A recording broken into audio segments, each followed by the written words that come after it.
بسم اللہ الرحمن الرحیم۔ السلام علیکم ناظرین۔ خبریں ملتی جلتی ہیں کل کی اور آج کی۔ جس طرح سے پی ٹی آئی نے اور عمران خان کے چاہنے والوں نے جلوس نکالا، پورے پاکستان کو بند کر دیا۔ لاہور کے لوگوں نے تو ابھی بھی کہہ دیا کہ جب تک عمران خان کی رہائی نہیں ہوتی ہم نے گھروں کو نہیں جانا۔ اڈیالہ کے پاس بھی اسی قسم کے حالات ہیں۔ خبر یہ ہے کہ ملاقات کی اجازت مل رہی ہے، لیکن کون کس پہ یقین کرے۔ اور خبر یہ بھی ہے کہ جی ہم ستمبر تک عمران خان کو رہا کر دیں گے، یہ بھی خبر ہے۔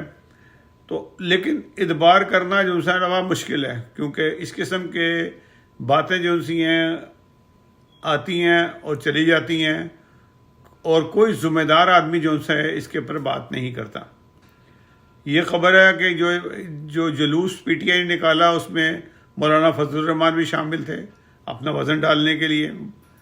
تو پتہ نہیں اس کا وزن ان کا پڑا کہ نہیں پڑا، بہرحال انہوں نے ڈالے۔ دوسری طرف خبر یہ ہے کہ آبنائے ہرمز پہ دوبارہ سے لڑائی شروع ہو گئی ہے۔ ایک جہاز جو سا ہے بحری جہاز تباہ کر دیا ہے، جو تیل کا بھرا ہوا تھا وہ ان کا متحدہ عرب امارات کا تھا، جو جا رہا تھا، جس کو روکا بھی گیا لیکن وہ نہیں رکا اور اس کے اوپر اٹیک کر دیا گیا، ایران نے کر دیا۔ ایران نے یہ تو نہیں کہا کہ ہم نے کیا ہے، لیکن کیا ایران نہیں ہے، اور اس کے علاوہ اور کون ہے وہاں پہ جو آبنائے ہرمز پہ موجود ہے۔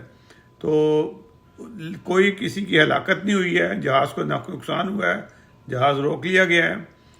تو حالات جو ان سے ہیں دوبارہ سے خراب ہو رہے ہیں، اور باب المندب پہ بھی یہی ہوا۔ ہوتیوں نے ایک گزرنے والے جہاز کو نشانہ بنایا اور اس کو تباہ کر دیا۔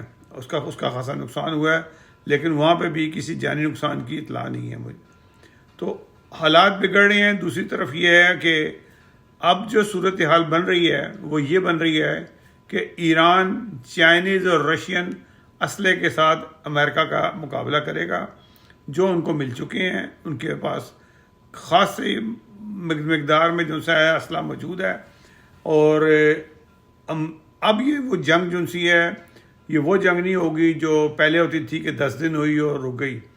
یہ جنگ جو سی ہے ایک طویل المدت جنگ کا آغاز ہونے والا ہے۔ حالات دونوں طرف سے بگڑ گئے ہیں۔ امریکہ کے اندر خبر یہ ہے کہ انہوں نے نیتن یاہو کو فارغ کرنے کا اشارہ دے دیا ہے کہ نیتن یاہو پہ اب اتبار نہیں کرنا، اس نے مروا دیا ہے۔ اور یہ امریکہ کہہ رہا ہے، یہ ٹرمپ بات نہیں کر رہا۔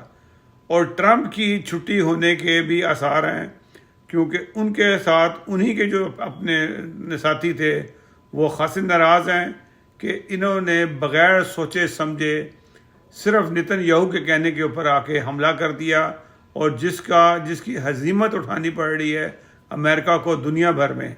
اور ہزیمت جو سی ہے وہ اتنا برا لفظ ہے کہ شکست بھی ہوتی ہے، سب ہوتا ہے، لیکن ہزیمت ایک شرمندگی سے بھی آگے کی بات ہے۔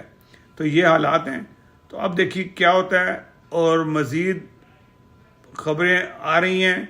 جو ہی خبر آتی ہے ہم دوبارہ آپ کے لیے حاضر ہوں گے، اور نئی جو بھی کہانی ہوگی وہ انشاءاللہ آپ کو سنائیں گے۔ اس وقت تک کے لیے اجازت دیجیے گا۔ اللہ حافظ ناصر۔